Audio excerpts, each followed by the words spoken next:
Welcome to Estate Planning Beyond the Binder. Hey everyone, welcome into an all-new episode of Estate Planning Beyond the Binder with Brian Chu, the managing partner over at OC Wills and Trust. I'm your host, Mike Leon. Brian here for more than 25 years has been helping families across Orange County protect what matters the most to them through thoughtful estate planning. And in today's episode, we're going to be talking about owning property outside the state. Whether it's a vacation home or land that's been passed down to you in another state, multiple properties can make estate planning even more complicated. Brian's going to explain it all in just a second. Brian, it's good to see you. So let me ask you, and I just mentioned in the intro, but why does owning property in another state create challenges for families, especially after someone passes away? Or does it create challenges? Well, the basis of doing estate planning is, for people doing what's called a revocable living trust is, always been avoiding what we call probate. Okay. Probate is a court proceeding that happens when somebody passes on and owns assets like real estate, just in their name, or if it's a married couple in their names and both husband and wife pass away in this case. And so that issue is that probate's very expensive, especially here in Southern California, is very expensive and time consuming. It's usually based on the gross value of the asset. In this case, a house, which, usually people's number one asset. Especially here in California, the typical home is probably close to, $1 million. And if that's the case, we're talking tens of thousands of dollars in legal fees that somebody's gonna have to pay if they don't have a home owned by a revocable living trust. Well, now, if you own a second property or vacation home in another state, now we're having to do not only the primary probate in wherever that person passed away, but now we're having to do what we call an ancillary probate in that state, and that's just going to add more fees. So at least here, if you have the fees get, at least they're scaled in the sense of the first million is going to be the most expensive million, but every million thereafter is not as much in fees. But now, as we add each state, and some people have, whether it be a vacation home or rental properties, they might have them in multiple states.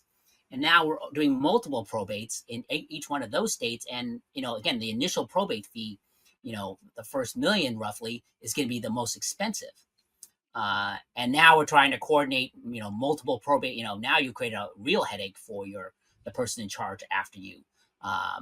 Is now they're having to go, file a proceeding, file a petition in multiple states and hiring multiple attorneys.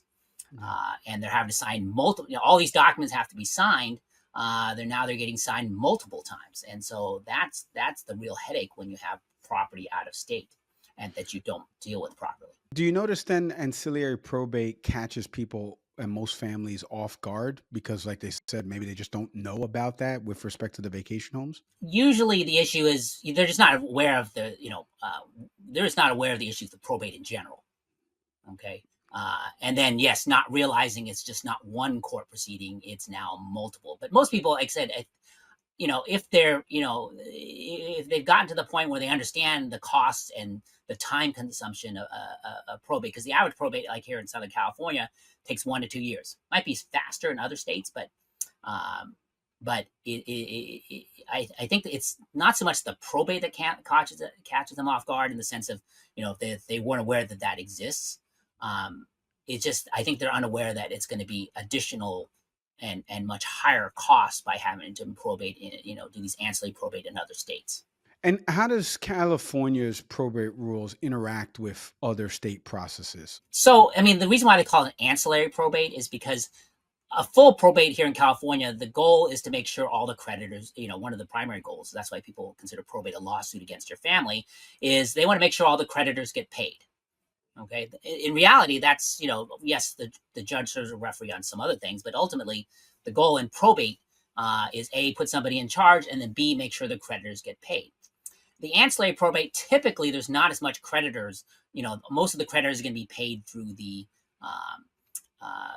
primary probate where the person passed away. The ancillary, the only debts it might deal with are debts particularly related to that asset. Maybe it's property taxes or something like that have been paid. But so the ancillary probate, the payment of the creditors, like I said, is mostly done through the main probate case. And Brian, what's a mistake that you commonly see families make, especially when they own property in another state and they don't plan for it? What's a common mistake besides obviously not planning for it? What's a common mistake you often see families make in that case?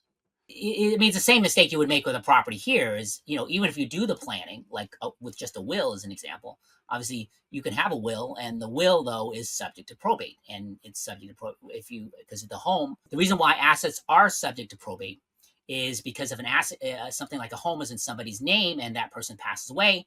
That the recorder in that state has no idea who should be in charge, and they're ultimately going to want a piece of paper from the probate court to say who is in charge.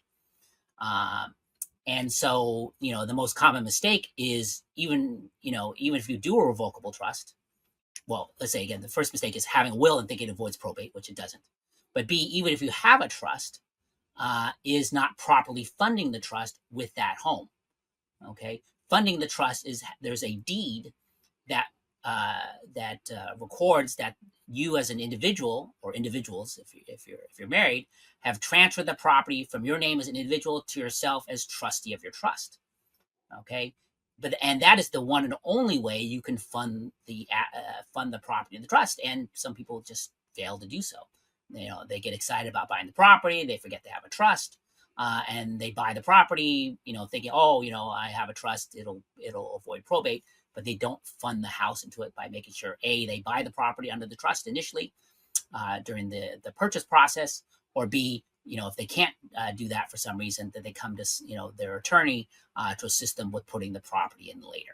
Brian, what about tools like LLCs or partnerships? Can those be useful for people who own these vacation homes or rental properties in other states?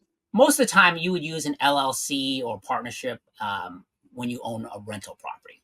Typically, you would not put a vacation property into an LLC. You would typically just put it directly into your trust. But if you have a rental property or an Airbnb or something like that, most people are putting those assets or having an LLC own that asset. There's potentially some tax benefits, and obviously the biggest thing is an LLC is a limited liability company, which means if something happens on the property that's somehow your fault, the person who's suing you, assuming they win, their ability to go after you is the property itself or any assets of the LLC. They can sue the LLC, but they can't sue you personally typically. And so that's why most people will create an LLC and then transfer the property into it. But you got to be a little bit careful about that, because especially if you have a lender involved, putting a property in LLC is not like putting it in a trust. You put a property in a trust, the lender doesn't care. It doesn't affect their interest. But you put a property in LLC, depending on the terms of your loan, it is possible that the lender can call the loan. In other words, they can say, we want our money back because you transferred the property to a different entity. It's just like you sell a property. This is what's called a due on sale clause. There is the potential that they could call the loan and make you, refinance effectively. And a lot of people obviously don't want to do that. Because the theory is if the lender had known you were going to have the LLC own the property, because you bought the property under your name, they would have charged you a higher interest rate. So they're not happy when you put in an LLC, and they may have some legal options if you do so. But yes, that's something. Ideally, you would have the LLC buy it initially, but again, the downside there is you're usually paying a higher interest rate. Well, what about tax issues out there? So let's say somebody inherits a property in another state. What are some tax issues that folks should be aware of? There is the potential, depending on that state's laws, that they may have an inheritance tax. That's obviously a potential issue. California, as an example, we don't have an estate tax, so it's not an issue for owning property in California at all.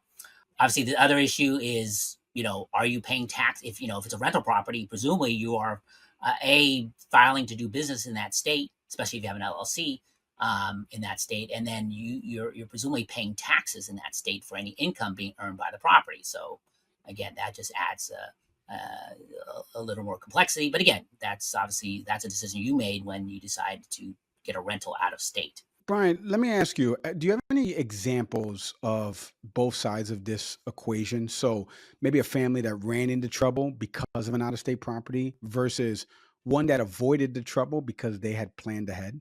It's mostly probate. Okay, that's having the plan, having an estate plan that involves a revocable living trust, and making sure that house is funded in the trust. Again, that is that's what we see That's how people make it easy. And when we hear back from our, not unfortunately our clients, but the families of our clients, when they pass away, they've mentioned, how relatively easy it was to deal with the asset. And, those ones where the asset was not in the trust, I mean, again, it's pretty simple. It's either in the trust or it's not. If it's not in the trust, people going to probate, paying tens of thousands of dollars in legal fees, probating another state. And obviously the logistics of probating another state, not that you have to go to that state, but that's a potential issue, from the, having to spend all that time and money to deal with that rental property. And trying to find another attorney in another state. It's a little easier nowadays, but it's still a hassle. Because it's not like you have friends and family you can typically ask, to help find an attorney in that state. So, Brian, someone's listening to this. They live in the state of California right now, but they own property outside of the state. What's the first step you would advise them to do today to make sure their estate plan covers that rental property? First is, do you have a trust or not? I mean, again, for anybody that owns real estate, typically you need to have a revocable living trust. The trust is the will. It says who's in charge of assets when you can't be and how and when the assets are supposed to go. And so, yeah, I mean, that's the first step is establish a revocable living trust, talk to an attorney like ourselves, to set up that trust. And, the thing is, in California, if, you're in California, your California trust can own property pretty much in any of the, pretty much any state other than maybe Louisiana. But pretty much any other state or U.S. territory, your trust that you create here can own property in any other state. And then two is then you need to fund the trust by, having a deed drafted that you sign and get recorded with the local county recorder that transfers control of the asset from yourself to yourself, from yourself as an individual to yourself as trustee of the trust. Again, if you want to make it easy for your family, you've got to do those two steps. Usually outside of that, there aren't too many other ways to do it, other than some states may have transfer on death deeds, which, but even those options make it very limiting as far as who the asset can go to eventually. Right. And I would say the last thing is, one common mistake I see people make with vacation homes is, or not to say mistake, but the idea that they want this vacation home to be used by all the family members. And that's a great ideal. And that's, if you could pull it off, great. But there's a ton of practical and logistical issues when dealing with family vacation homes, where usually the best plan is just to sell it and split up the proceeds if you have multiple family members. But again, you need a plan to dictate some of those things. Yep. You need a plan. Very well said. Brian, thank you so much for the time and insights. Truly appreciate it.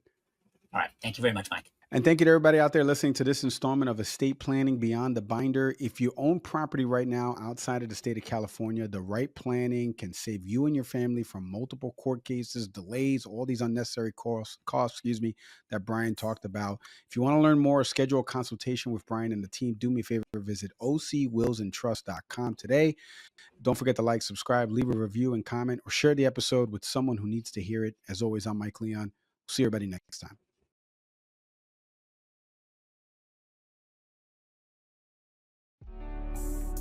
Thanks for watching. Be sure to hit that like and subscribe button and leave us a review in the comments.